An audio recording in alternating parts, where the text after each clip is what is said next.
School Days, according to Humphrey, by Betty G. Burney. Chapter 3. Rules, rules, rules, rules.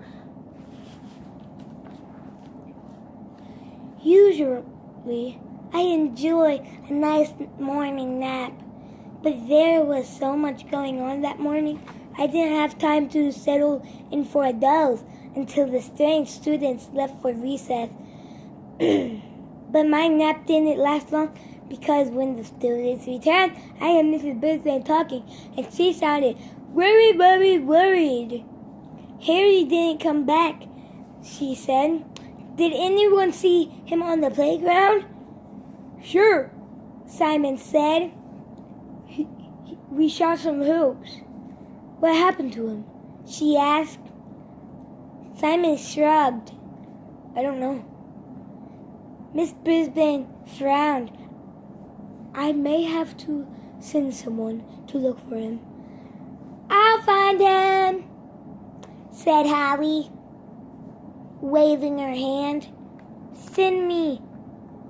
Just then, the door opened and Mr. Wright, the physical education teacher, entered, pulling Harry along with her.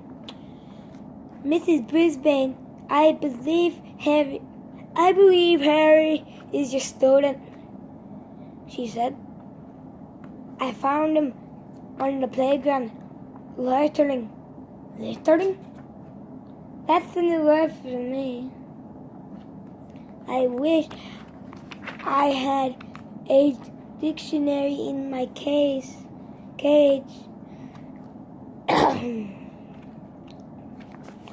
Then Mrs. Wright added, when the bell rings, students should not daddle. Daddle? That word was funny too. I thought his teacher solved this problem last year. Mrs. Wright said, I noticed that silver whistle around her neck and crossed my paws that she wouldn't blow it, but I see she did it. Harry, why were you late? Miss Brisbane asked the boy. Did you hear the bell? Harry nodded. Did you see the other students lining up to come inside? She continued. Harry nodded again. Yes. And I was about to get in line when I noticed this cool anthill near my foot. I almost stepped on it. It was the biggest one I ever saw. So you lost track of time? Miss Brisbane asked. Yes, Harry said. Miss Brisbane shook her head. Very well, take your seat. Mrs. Brisbane told Harry, next time, get right in line. We do have rules, Miss Brisbane, Mrs. Wright said. I hope the students obey them. Mrs. Brisbane waited for Mrs. Wright to leave. Then she said, speaking of rules, I think it's time to go over some of the class rules. None too soon, I thought. There was nothing too surprising about the rules Mrs. Brisbane had printed on the board earlier that morning. 1. Follow directions. 2. Raise your hand and wait to be called on before speaking. 3. Stay in your seat while the teacher is teaching. 4. Keep your legs and other objects to yourself. 5. Walk inside the school and use your inside voice. 6. Treat people the way you'd like to be treated.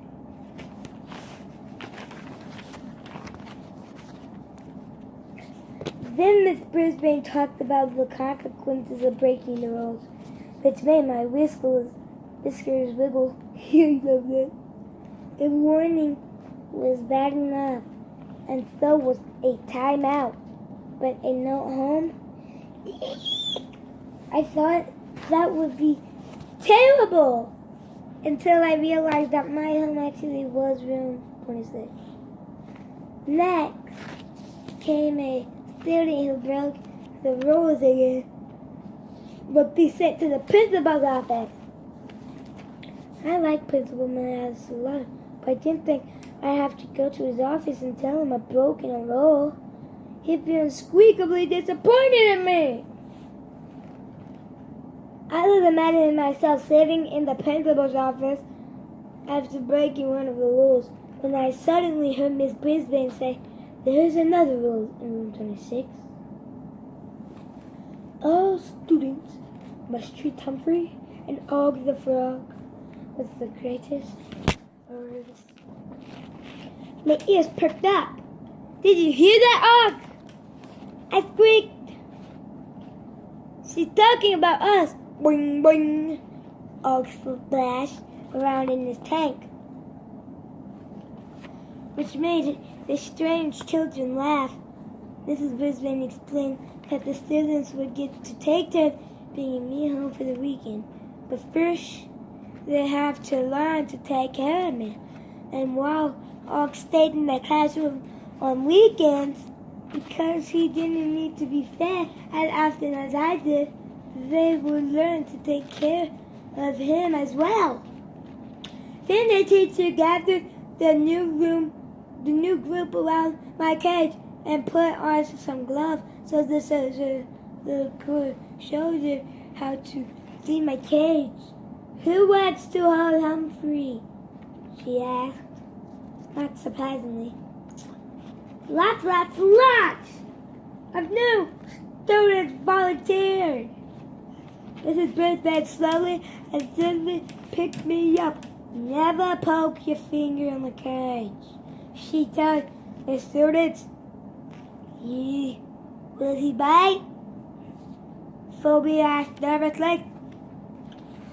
"No way," I squeaked. No way. Humphrey wasn't bitten anyway yet, but someone poked a finger in his face. "I wouldn't blame him," Miss Brisbane said. "When I had a hamster, he bit on my finger," Joe said. But my mom said it was because he thought it was a carrot. Mrs. Brisbane nodded. "And if you don't wash your hands before handling a hamster, he might smell the food you've eaten and think you're the food." So I don't like to disagree with the teacher, but first of all, many humans have hands that don't smell like anything I want to eat. And I'm smart enough to tell the difference between a carrot and a finger. "Let's see, why don't you take him, Kelsey?" she said. Kelsey looked surprised. I like Kelsey. I'm sure I did too. Kelsey looked like a nice girl, but it did seem as if she could be more careful. "Hold him in your hands like this," Miss Brisbane transferred. "Me too, Kelsey." Alistair's hand make him feel very safe. Cup your hands together over his head like a little dog. I think.